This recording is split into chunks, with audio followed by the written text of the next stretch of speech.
الفاتحة.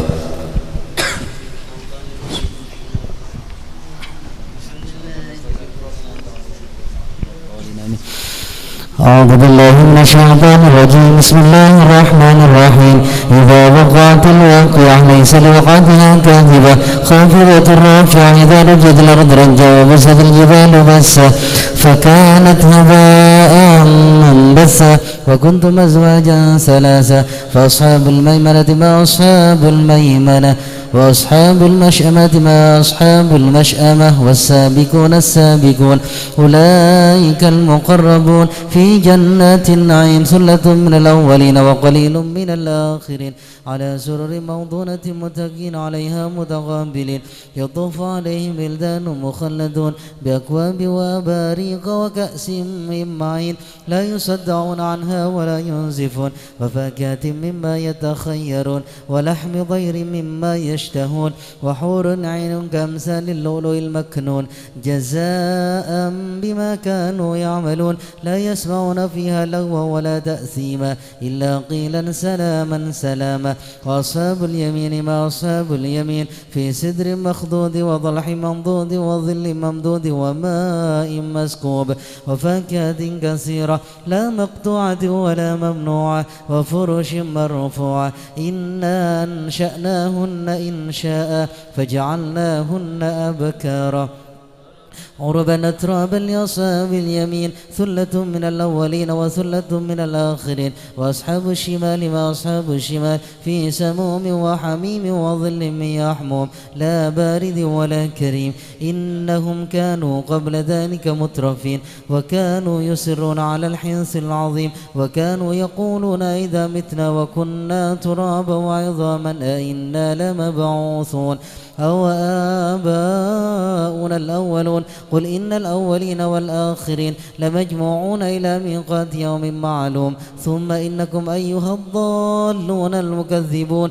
لآكلون من شجر من زقوم فمالئون منها البطون فشاربون عليه من الحميم فشاربون شرب الهيم هذا نزلهم يوم الدين نحن خلقناكم فلولا تصدقون أفرأيتم ما تمنون أنتم تخلقونه أم نحن الخالقون نحن قدرنا بينكم الموت وما نحن بمسبوقين على أن نبدل أمثالكم وننشأكم فيما لا تعلمون ولقد علمتم النشأة الأولى فلولا تذكرون أفرأيتم ما تحرثون أنتم تزرعونه أم نحن الزارعون لو نشاء لجعلناه ضاما فظلتم تفكهون إنا لمغرمون بل نحن محرومون أفرأيتم الماء الذي تشربون أنتم أنزلتموه من المزن أم نحن المنزلون لو نشاء جعلناه أجاجا فلولا تشكرون أفرأيتم النار التي تورون أنتم أنشأتم شجرتها أم نحن المنشئون نحن جعلناها تذكرة ومتاعا للمقوين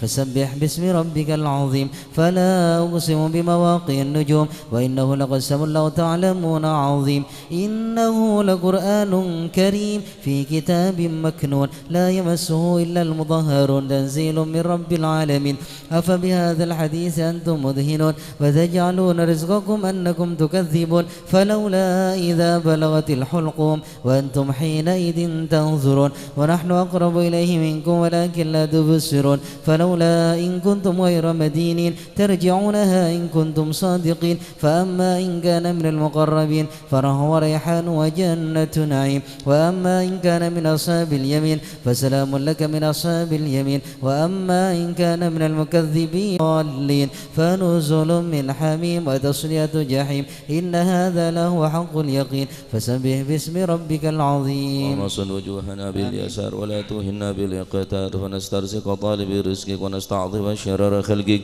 ونشتغل بحمد من أعطانا ونبتلى بذنب من منعنا وأنت من وراء ذلك كله أهل العطاء والمن اللهم كما سد وجوهنا عن السجود لا لك فسنا للحاجة إلا إليك بجودك وكرمك وجودك يا أرحم الراحمين يا أرحم الراحمين أغننا بفضلك عمن سواك وصلى الله على سيدنا محمد النبي الأمي وعلى آله وسلم الحمد لله رب العالمين فاتح على صلاة مولد على ما أسلفنا الصالحون وعلى من وحبيب على الهبشي وعلى من أسلفنا إن الله يغفر ذنوبنا يستر عيوبنا يشفي أمراضنا يقضي حاجاتنا وحاجات المسلمين أجمعين وأن الله يسر كل أمرنا أمر الدنيا والآخرة إلى حضرة النبي محمد صلى الله عليه وسلم. سر الفاتحة.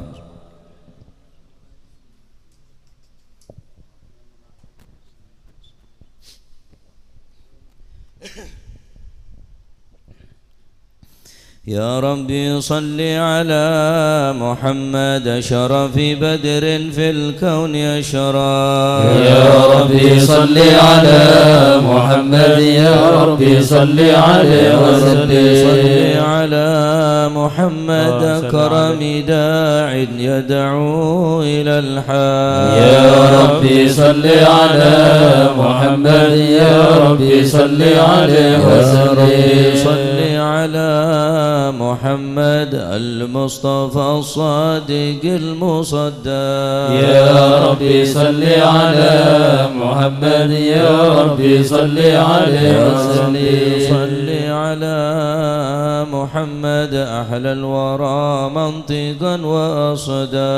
يا ربي صل على محمد يا ربي صل عليه وسلم. صل على محمد فاطمة بنت قات حقا. يا ربي صل على محمد يا ربي صل عليه وسلم. صل على محمد بالسخاء والوفاء تخلى.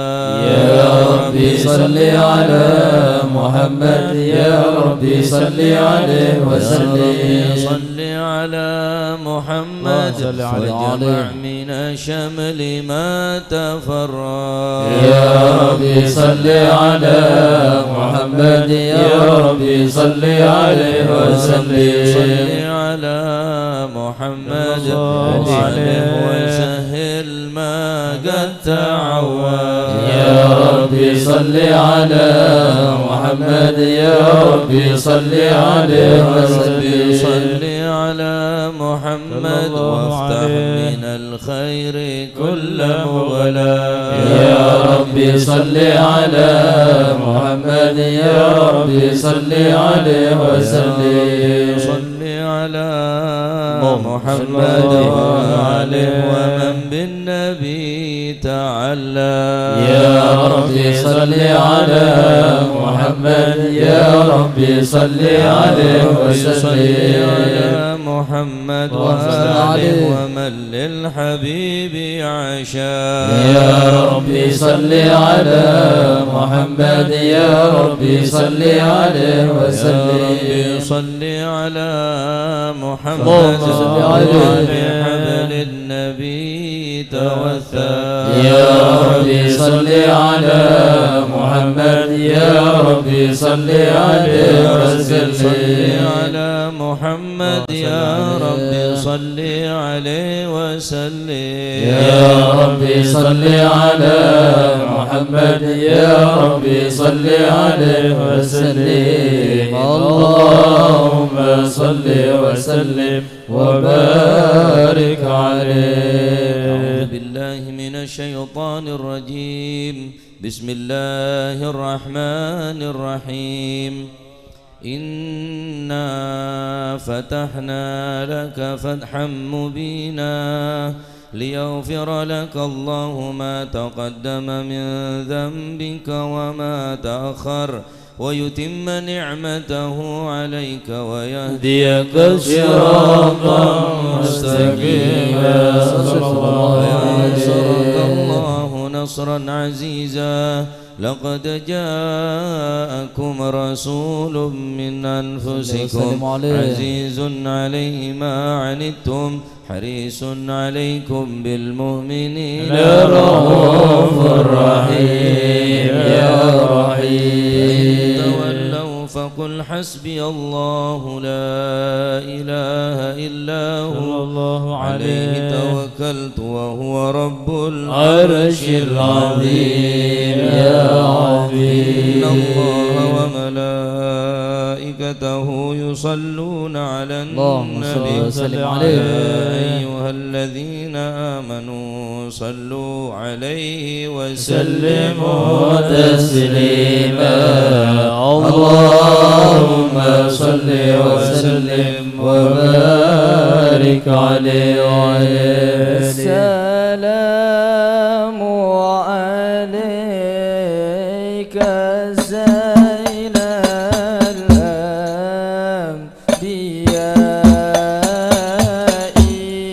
السلام عليك السلام عليك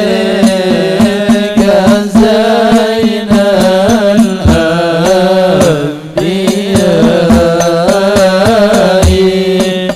السلام عليك السلام عليك أتقى الأنبياء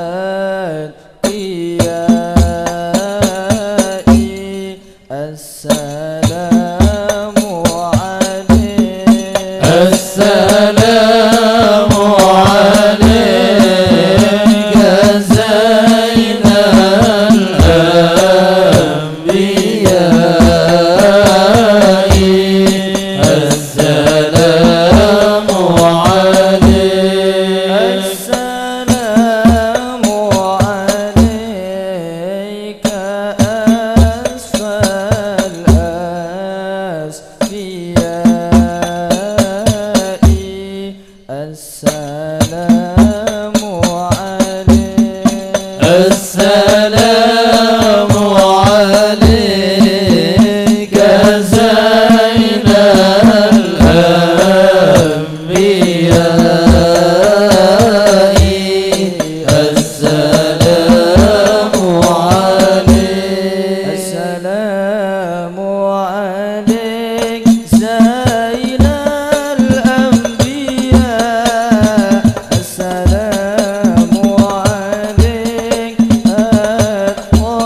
صل وسلم وبارك عليه. اللهم صل وسلم وبارك عليه وعلى آله.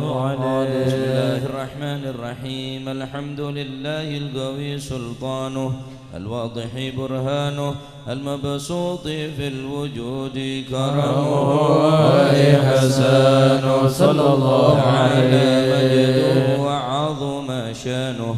خلق الخلق لحكمة وطوى عليها علمه، وبسط لهم من فائض المنة ما جرت به في أقداره القسمة، صلى الله عليه وسلم. أشرف خلقه وأجل عبيده رحمة، تعلقت إرادة الأزلية بخلق هذا العبد المحبوب، فانتشرت آثار شرفه في عوالم الشهادة والغيوب، صلى الله عليه وسلم. هذا المن الذي تكرم به المنان، وما أعظم هذا الفضل الذي برز من حضرة الإحسان. سورة كاملة ظهرت في هيكل محمود، صلى الله عليه وسلم. كناف الوجود وطرزت برد العوالم بطراز تكريم. اللهم صل وسلم أشرف الصلاة والتسليم على سيدنا ونبينا محمد الرؤوف الرحيم. اللهم صل وسلم وبارك عليه، صل وسلم وبارك عليه.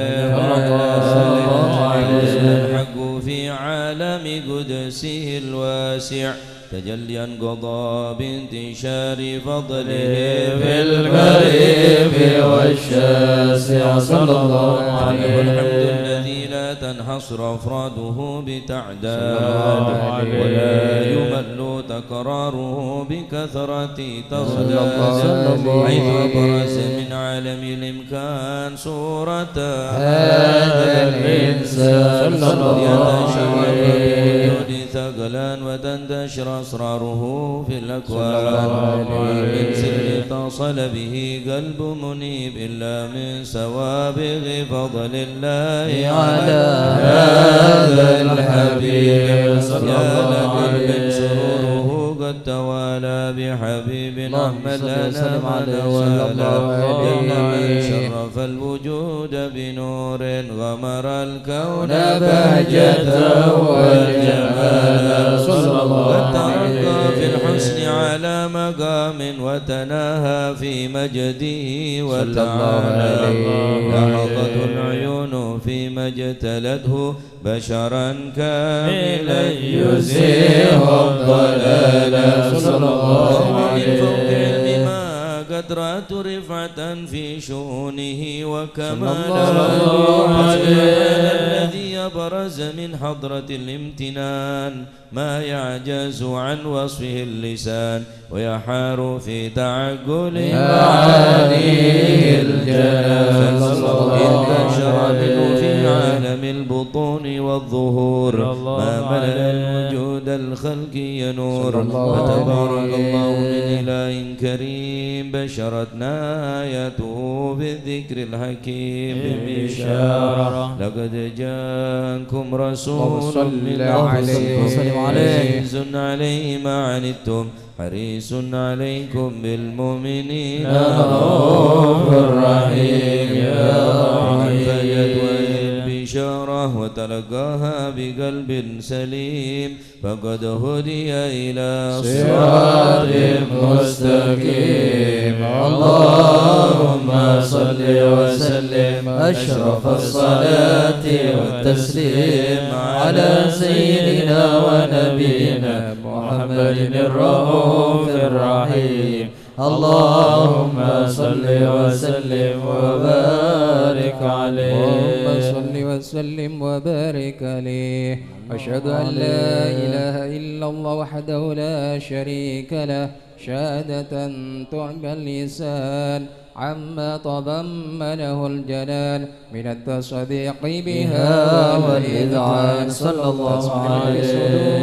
من الإيمان قواعده وتلو عن اليقين من سر ذلك الإذعان والتصديق الشواهد صلى الله عليه. سيدنا محمد اللهم صل وسلم عليه في قوله وفعله الله عليه عن الله ما أمره بتبليغ لخلقه من فرضه ونفله صلى الله عليه. أرسله الله للعالمين بشيرا ونذيرا صلى الله عليه وأدى الأمانة وهدى الله من الأمة بشرا كثيرا صلى الله عليه. مستبصرين سراجا وقمرا منيرا صلى الله عليه. تكرم الله بها على اللهم البشر صل وسلم عليه. من نعمة إن تسرسلها في البحر والبر.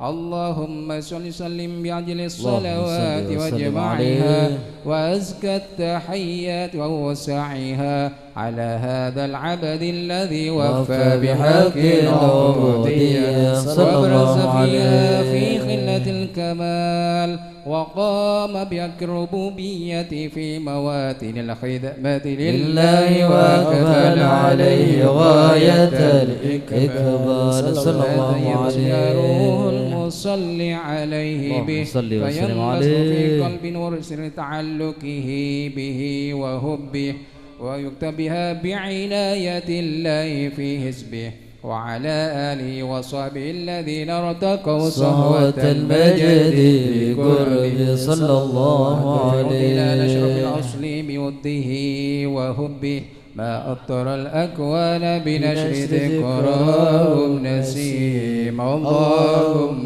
صل وسلم أشرف الصلاة والتسليم على سيدنا ونبينا محمد الرؤوف الرحيم. اللهم صل وسلم وبارك عليه. اللهم صل وسلم وبارك عليه. أما بعد فلما تألقت إرادة الله بالعلم القديم بظهور أسرار التخصيص للبشر الكريم بالتقديم والتكريم نفذت القدرة الباهرة بالنعمة الواسعة والمنة الغامرة فانبلقت بيضة التصوير في العالم المطلق الكبير عن جمال مشهود بالعين حاول لوصف الكمال المطلق والحسن التام والزين صلى الله عليه. ذلك الجمال الميمون بالأصناب الكريمة والبطون صلى الله عليه. إلا وتمت عليه من الله النعمة صلى الله عليه. وهو القمر يتنقل في بروجه ليتشرف بموضع استقراره وموضع خروجه وقد قضت الأقدار الأزلية بما قدت وأظهرت من سر هذا النور ما أظهرت وخصصت به من خصص صلى الله عليه. كان مستقر في السلام بالباخرة والأرحام الشريفة الطاهرة صلى الله عليه. الشهادة بشرا لك البشر صلى الله عليه. نورا حير الأفكار الزهور وبهى فتعلق عليه من هذه الحروف صلى الله عليه. ما هو لديه من عجائب ذلك النور معروف صلى الله عليه. كانت الألسن لا تفي بعشر معشار أوصى بذلك الموصول صلى الله عليه. تشويقا للسامعين من خاص المؤمنين وترويحا للمتعلقين بهذا النور المبين صلى الله عليه. وإلا فأنا تعرف يقلب الأقلام عن شؤون خير صلى الأنام الله عليه ولكن أنزل إلى تدوين ما هبط من ششرب المخلوقين وما أكرم الله به في مولده من الفضل الذي عم العالمين صلى الله عليه وبقيت رايات بالقدر منشورة على مر الأيام والشهور والسنين صلى الله عليه هذه الأطرة الكريمة والعج التشوق إلى سماع أوصافها العظيمة ولعل الله ينفع به المتكلم والسامع آمين بشفاعة هذا النبي الشافع ويتروح بروح ذلك النعيم اللهم صل وسلم أشرف الصلاة وتسليم على سيدنا ونبينا محمد الرؤوف الرحيم اللهم صل وسلم وبارك عليه صلوات الله تغشى أشرف الرسل العطاء وتعم الآل جمعا ما بدا نور الكواكب صلوات الله تغشى أشرف الرسل العطاء وتعم الآل جمعا ما بدا نور الكواكب أقبل السعد علينا والهنا من كل جانب فلنا البشرى بسعد جاءنا من خير واهب صلوات الله تغشى أشرف الرسل العطاء وتعم الآل جمعا أبدا نور الكواكب يا جمالا قد تجلى بالمشارق والمغارب مرحبا أهلا وسهلا بك يا خير الحبائب صلوات الله تغشى أشرف الرسل العطاء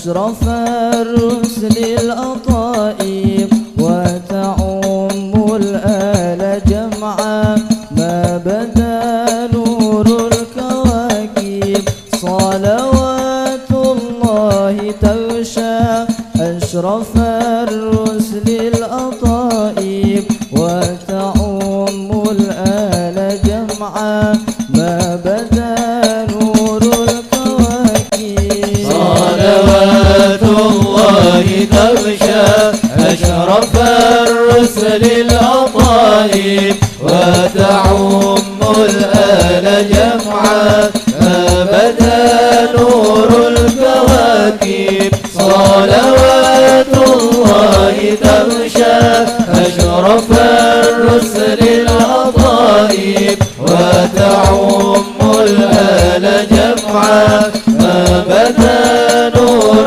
الكواكب يا جمالا قد تجلى بالمشارق والمغارب يا جمالا قد تجلى بالمشارق والمغارب يا جمالا قد تجلى بالمشارق والمغارب يا جمالا قد تجلى بالمشارق والمغارب مرحبا أهلا وسهلا بك يا خير الحبائب مرحبا أهلا وسهلا بك يا خير الحبائب صلوات الله تغشى أشرف الرسل الأطائب وتعم الآل جمعا ما بدا نور الكواكب صلوات الله تغشى أشرف الرسل الأطائب وتعم الآل جمعا ما بدا نور الكواكب يا شريف الأصل لدنا بك في كل النوائب يا شريف الأصل لدنا بك في كل النوائب يا شريف الأصل لدنا بك في كل النوائب يا شريف الأصل لدنا بك في كل النوائب أنت ملجأ كل عاس أنت مأوى كل تائب أنت ملجأ كل عاصي أنت مأوى كل تائب صلوات الله تغشى أشرف الرسل العطائب وتعم الآل جمعا ما بدا نور الكواكب صلوات الله تغشى أشرف الرسل العطائب وتعم الآل جمعا ما بدا نور الكواكب من توجه نحو بابك ما رجا من ذاك خائف من توجه نحو بابك ما رجا من ذاك خائف من توجه نحو بابك ما رجا من ذاك خائف من توجه نحو بابك ما رجا من ذاك خائف واغفر ذنب عبد قد أتانا وكتائب واغفر ذنب عبد قد أتانا وكتائب صلوات الله تغشى أشرف الرسل العطائب وتعم الآل جمعا ما بدا نور الكواكب صلوات الله تغشى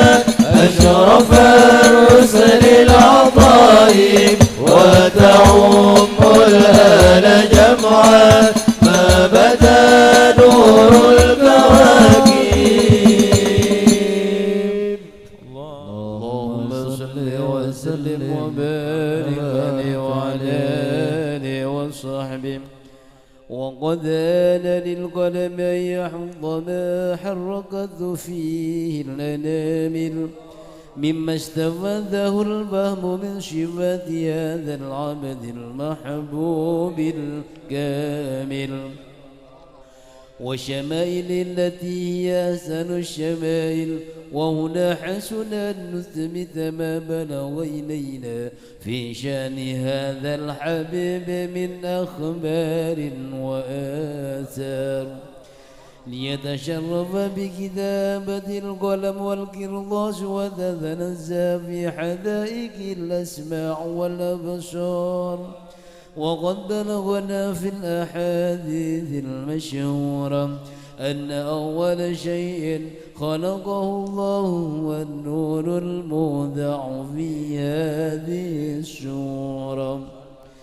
فنور هذا الحبيب أول مخلوق برز في العالم ومنه تفرع الوجود خلقا بعد خلق فيما حدث وما تقادم صلى الله عليه. وقد أخرج عبد الرزاق بسنده عن جابر بن عبد الله الأنصاري رضي الله عنهما قال قلت يا رسول الله بأبي وأمي أخبرني عن أول شيء خلقه الله قبل الأشياء. قال يا جابر إن الله خلق قبل الأشياء نور نبيك محمد صلى الله عليه وسلم من نور صلى الله عليه. وقد ورد من حديث أبي هريرة رضي الله عنه أنه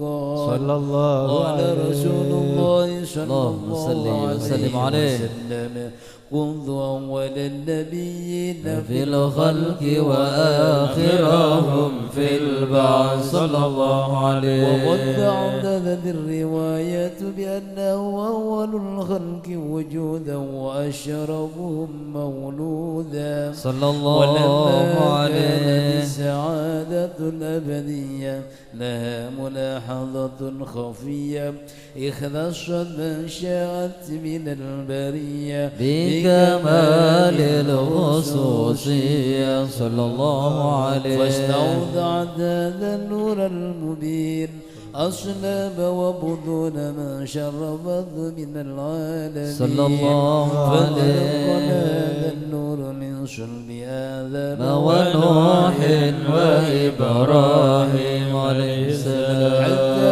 أرسلت يد العلم القديم إلى من خصصت بالتكريم أبيه الكريم صلى الله عليه. عبد المطلب ذي القدر العظيم وأمه التي هي في المخاوف آمنة السيدة الكريمة آمنة فتلقاه صلب عبد الله فألقاه إلى بطنها صلى الله عليه. وضمت أشياء وبمعونة الله محافظة على حق هذه الذرة وصول صلى الله عليه. برعاية الله كما ورد عنها حملا خفيفا لا تجد له ثقلا صلى الله عليه. من ولما ولا علنا حتى مر الشهر بعد الشهر من حمله صلى الله عليه.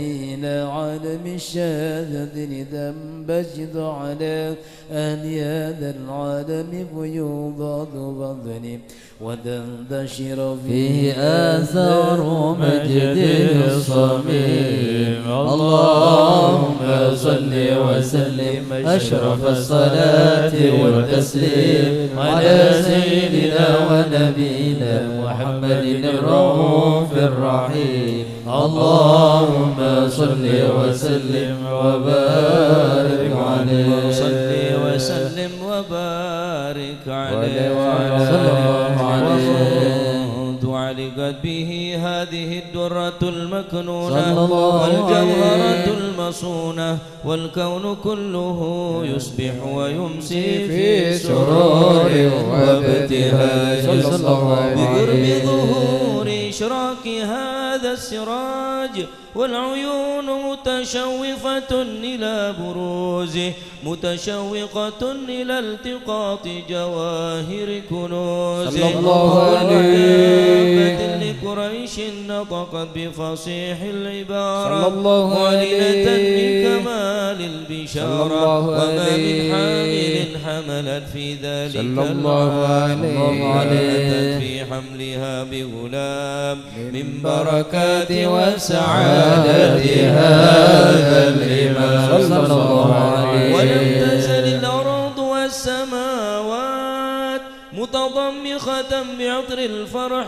بملاقاة أشرف البريات من عالم الخفاء إلى عالم الظهور بعد تنكله في البطون والظهور أظهر الله في الوجود بهجة التكريم وبسط في العالم الكبير مائدة التشريف والتعظيم ببروز هذا البشر الكريم اللهم صل وسلم أشرف الصلاة والتسليم على سيدنا ونبينا محمد الرؤوف الرحيم اللهم صل وسلم وبارك عليه اللهم صل وسلم وبارك عليه وعلى آله فحين قرب وان وضع هذا الحبيب علت السماوات والأرض ومن فيهن بالترحيب صلى الله عليه وأنظار الوجود الإلهي على أهل الوجود تسج وألسنة الملائكة بالتبشير للعالمين داعي سبحان الله والحمد لله ولا إله إلا الله الله أكبر سبحان الله والحمد لله ولا إله إلا الله والله أكبر سبحان الله والحمد لله ولا إله إلا الله والله أكبر والقدرة كشفت قناع هذا المستور ليبرز نوره كاملا في عالم الظهور نورا فاق كل نور صلى الله عليه فذا الحق حكم على من أتم الله عليه صلى الله عليه الأمة يحضر عند وضعه أمة تأنيسا لجنابها المسعود ومشاركة لها في هذا السمات الممدود صلى الله عليه حضرت توفيق الله سيدة مريم والسيدة آسيا صلى الله عليه من الحور العين بانقسم الله له من الشرف بالقسمة الوافية صلى الله فذا الوقت عليه الذي رتب الله على حضوره وجوده هذا المولود صلى الله عليه خلق سبح الكمال من النور عن عمود وبرز الحامد المحمود مذعنا لله بالتعظيم والسجود صلى الله على محمد صلى الله وسلم صلى الله على محمد صلى الله عليه وسلم اللهم صل على محمد مولانا محمد حضرك رسول الله أشرق الكون ابتهاجا بوجود المصطفى أحمد ولأهل الكون أنس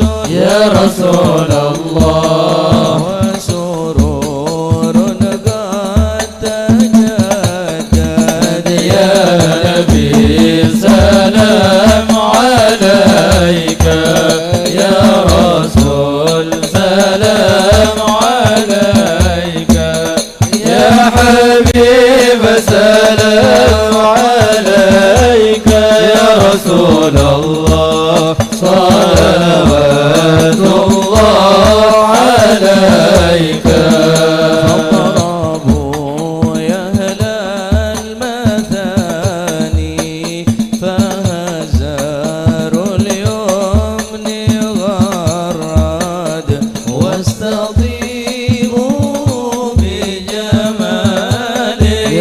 رسول الله. في الحسن تفرد يا نبي سلام عليك يا رسول سلام عليك يا حبيب سلام عليك يا رسول الله صلوات الله عليك. البشرى بسعد مستمر ليس ينفد حيث أوتينا عطاء جمع الفخر المهبل. يا نبي سلام عليك يا رسول سلام عليك يا حبيب سلام عليك صلوات الله عليك.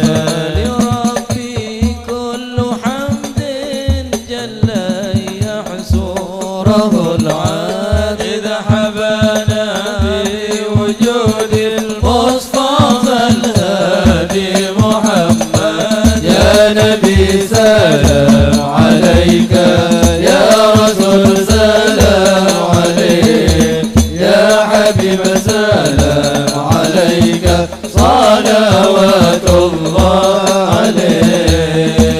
اللهم صل على محمد. صل عليه. يا أهلا بك إنا بك نسعد وبجاهه يا إلهي جد وبلغ كل ما قصد. طلع البدر علينا من ثنيات الوداع وجب الشكر علينا ما دعا لله داع. واهدنا نهج سبيله كي به نسعد ونرشد. ربي بلغنا بجاهه في جواره خير مقعد.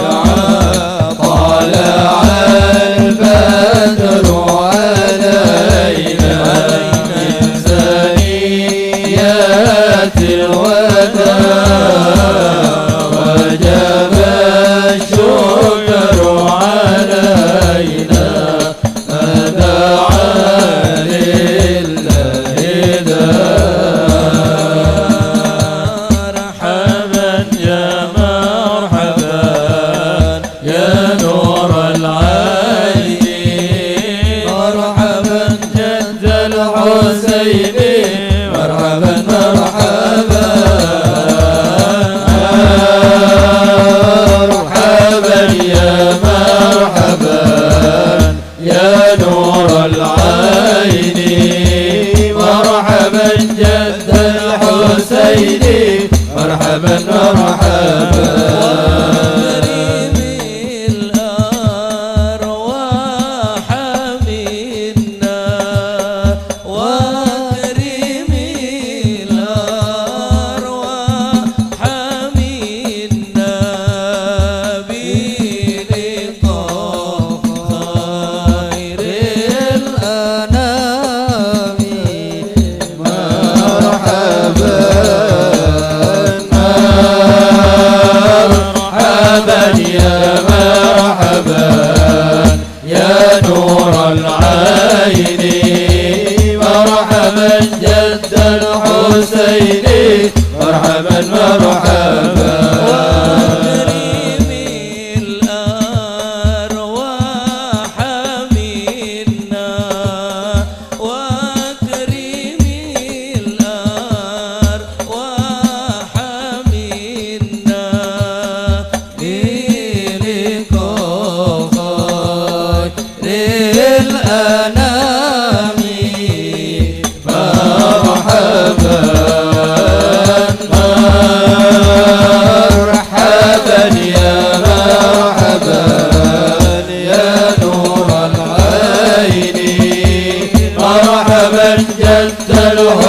الحسين مرحبا مرحبا الله تغشى أشرف الرسل محمد وسلام مستمر كل حين يتجدد يا نبي سلام عليك يا رسول سلام عليك يا حبيب سلام عليك صلوات الله عليك اللهم صل على محمد.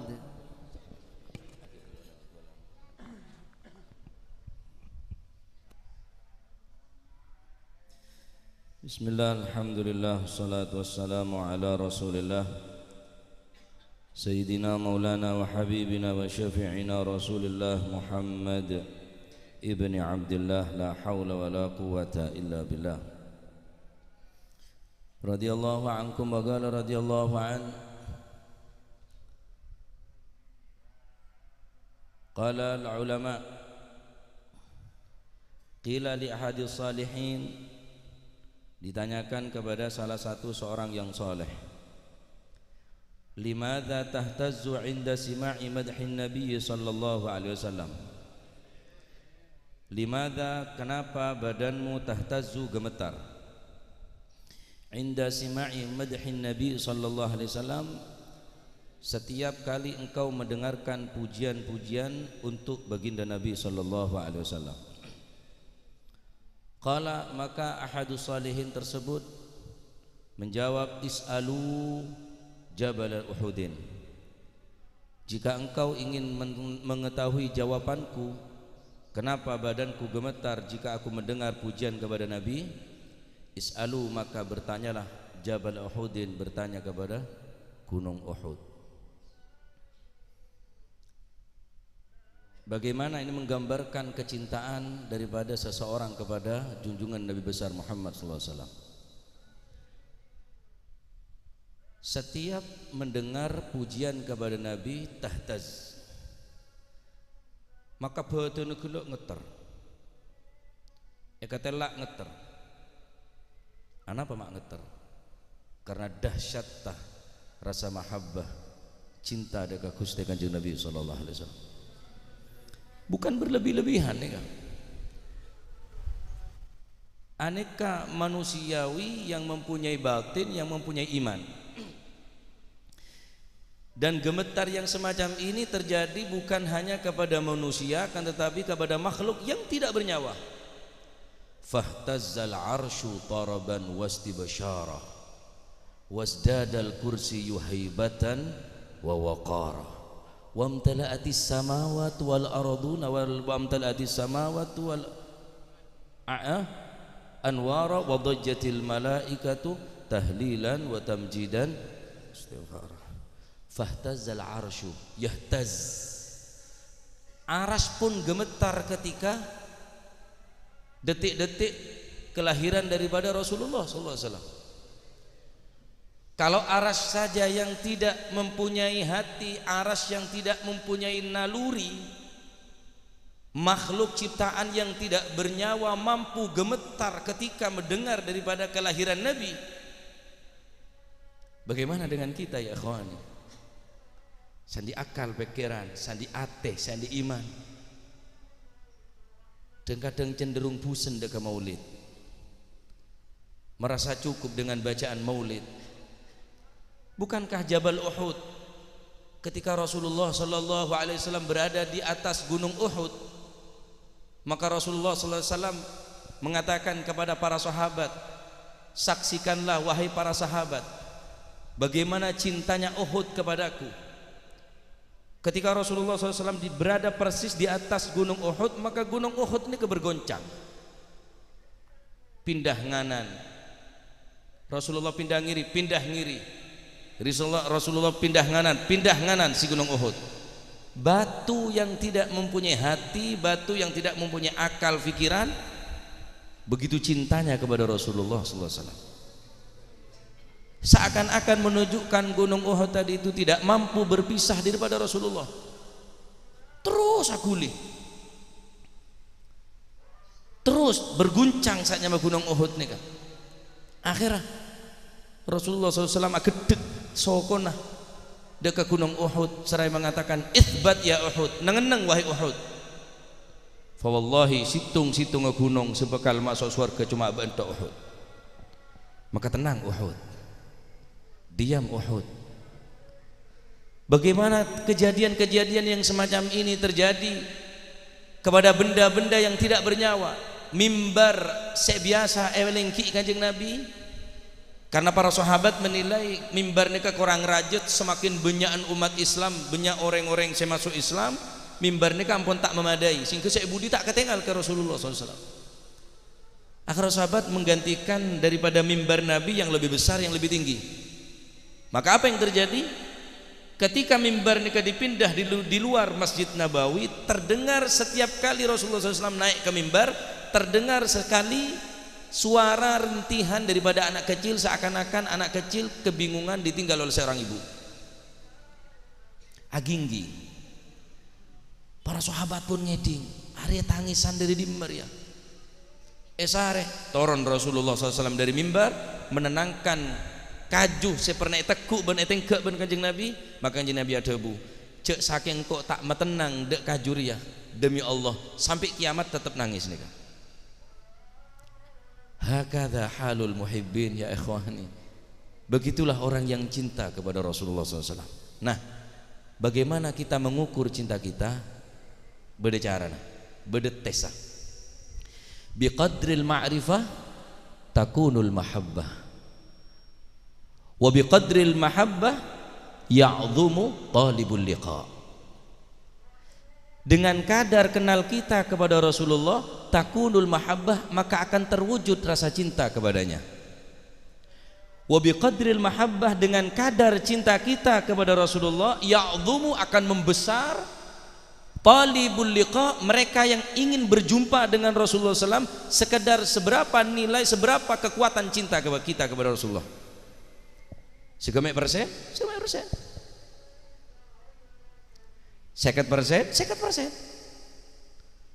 Maka ketika kita semakin belajar untuk meningkatkan, cek sampai mati rasa cintanya,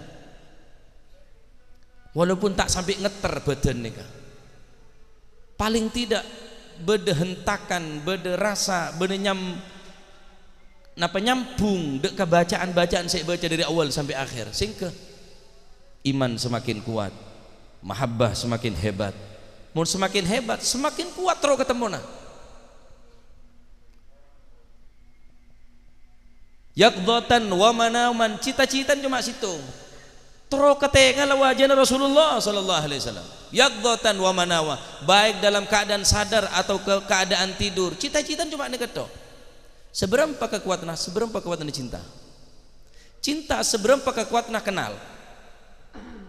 Terus mengkaji sirah, mengkaji syama'il, mengkaji sifat-sifat daripada Rasulullah, dan dengan ini kita akan menumbuhkan rasa mahabbah. Makan cak sen pusen cerita akhir Rasulullah, cak sen pusen ngeding pujian-pujian kepada seberapa sih pujian kulit sampean? Berharga pujian kita? Seberapa pujian kulit sampean nih kah? Allah Jalla Jalalu Ta'ala azamatuh, yang maha agung, yang maha luhur, yang maha segala-galanya, Allah Rabbul Alamin. Bagaimana Allah Subhanahu wa Ta'ala memuji kepada Rasulullah dengan tingkatan pujian yang luar biasa.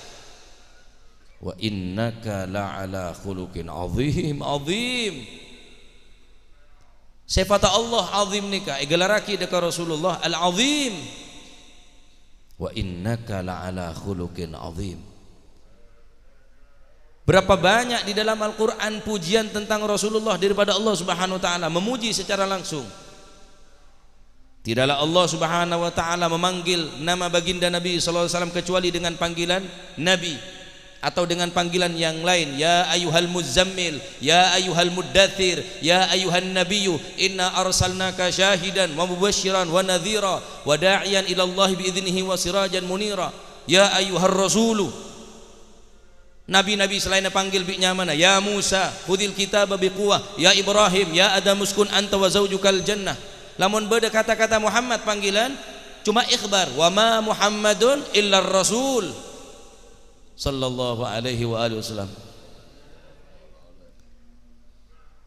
Kalau saja Allah sudah memuji seperti ini kepada baginda Nabi, seberapa pujian kita ya ikhwani. Wallahu qad athna alaihi fama yusawil qawlu minna aw yakunu thanana lakinna hubban fis sarairi gadda'a limadhihi safati rabbina wa hadana. Allah jalla jalaluhu ta'ala azamatu telah memuji kepada Rasul. Fama yusawil qawlu minna aw yakunu thanana, seberapa nilai pujian kita, seberapa nilai pujian kita, sanjungan kita, penghormatan kita. La, tidak apa-apa nah. Allah Rabbul Alamin, Allah subhanahu wa ta'ala yang menciptakan langit dan bumi, menciptakan surga dan neraka. Mocih dekat Gusti Kanjeng Nabi sallallahu alaihi wasallam. Seberapa pujian kulit sambian? Tak ada nilai ya.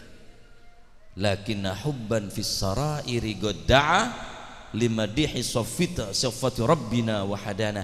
Hanya saja ini adalah ungkapan dan luapan rasa rindu, rasa cinta, sekalipun tidak membesar, sekalipun tidak hebat pujian kita, paling tidak kita luapkan di majelis maulid, majelis salawat, majelis yang di situ disanjung dan dipuji Rasulullah SAW. Dengannya kita akan semakin mengenal. Jika kita semakin mengenal akan semakin mencintai. Jika kita mencintainya akan semakin kuat rasa ingin berjumpa dengan Rasulullah sallallahu alaihi wasallam. Hadirin ikhwani rahimakumullah, begitulah keadaan orang-orang yang cinta.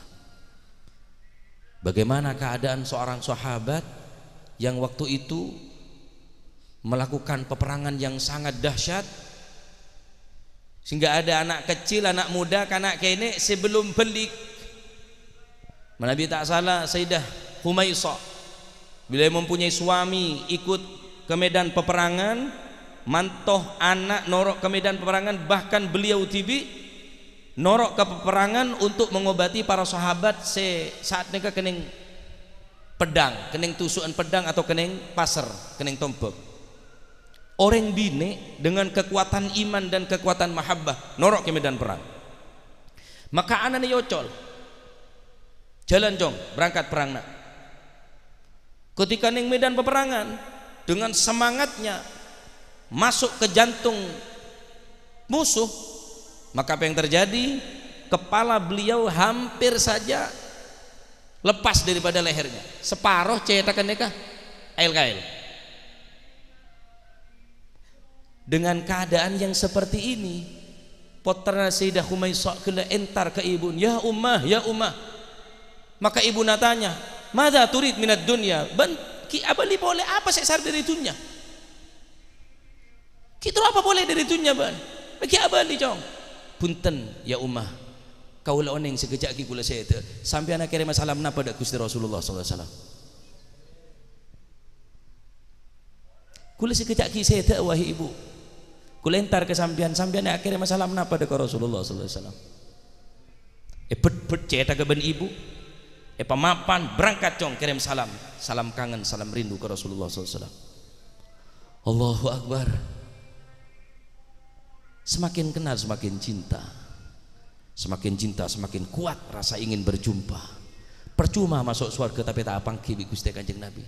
Kau lebih mancingan lamun masuk surga tak kira pada bi surga Kanjeng Nabi, tapi mak pola harapan besar dari majelis saya kene nikah, dari majelis saya tak ada regana nikah, mak pola dengan nikah semakin menambah rasa cinta, semakin tumbuh merasa mahabbah, dengannya kita semakin mempunyai kekuatan untuk ingin berjumpa dengan Rasulullah SAW sallallahu alaihi wasallam. Mentermuka manfaat, mentermuka rasa cinta nikah terus dipupuk, terus ditanam, sehingga insya Allah semakin abid semakin berkembang dengan berbuah. Yang kita di sobung lain buah daripada mahabbah adalah al-mutaba'ah, norok buntek dekat sunnah pun Rasulullah sallallahu alaihi wasallam.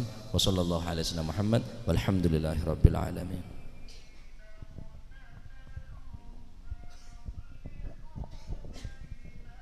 Bismillahirrahmanirrahim. Alhamdulillahirabbil alamin. Hamdan yuafi ni'amahu yukafi mazidah. Ya Rabbana lakal hamdu kama yanbaghi li jalali wajhika wa 'azimi sultanik.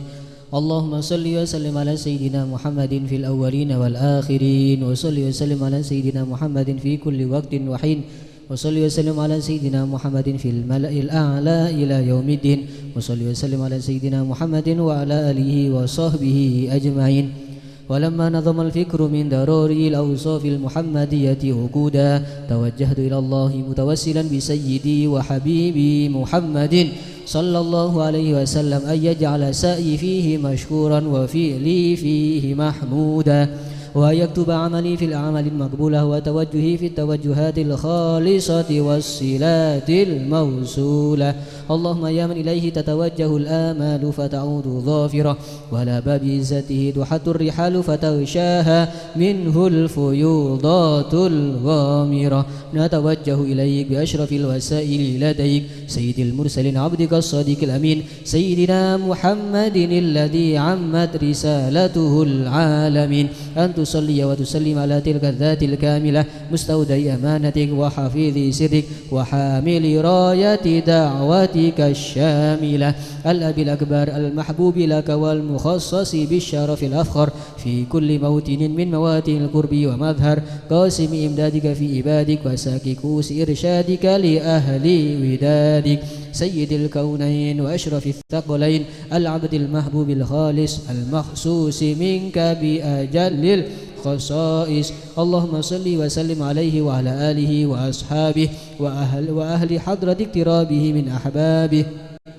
اللهم إنا نقدم إليك جاه هذا النبي الكريم ونتوسل إليك بشرف مقامه العظيم أن تلاحظنا في حركاتنا وسكناتنا بعين عنايتك وأن تحفظنا في جميع أدوارنا وتقلباتنا بجميل رعايتك وحسين وقايتك وأن تبلغنا من شرف القرب إليك وإلى هذا الحبيب غاية آمالنا وتتقبل منا ما تحركنا فيه من نياتنا وأعمالنا وتجعلنا في حضرة هذا الحبيب من الحاضرين وفي طرائق اتباعه من السالكين ولحقك وحقه من المؤدين ولعهدك من الحافظين.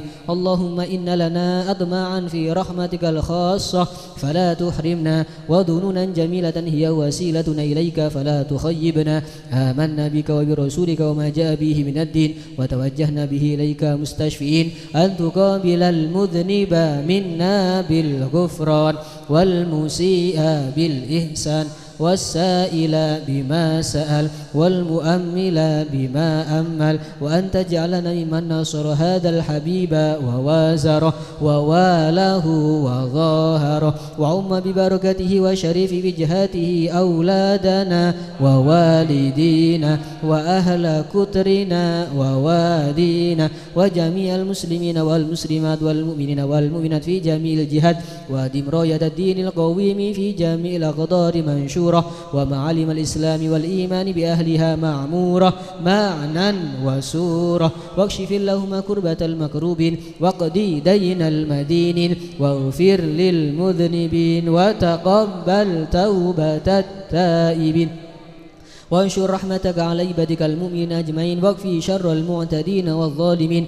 وابسط العدل بولاة الحق في جميع النواحي والأقدار وأيدهم بتأييد من عندك ونصر على المعاندين من المنافقين والكفار واجعلنا يا رب في الحصن الحصين من جميع البلايا واجعلنا يا رب في الحصن الحصين من جميع البلايا واجعلنا يا رب في الحصن الحصين من جميع البلايا وفي الهرز المكين من الذنوب والخطايا وأدمنا في العمل بطاعتك والصدق في خدمتك قائمين وإذا توفيتنا فتوفنا مسلمين مؤمنين واختم لنا منك بخير أجمعين وصل وسلم على هذا الحبيب المحبوب للأجسام والأرواح والقلوب وعلى آله وصحبه ومن إليه منسوب وآخر دعوانا الحمد لله رب العالمين سبحان ربك رب العزة عما يصفون وسلام على المرسلين والحمد لله رب العالمين. بزير الفاتحة.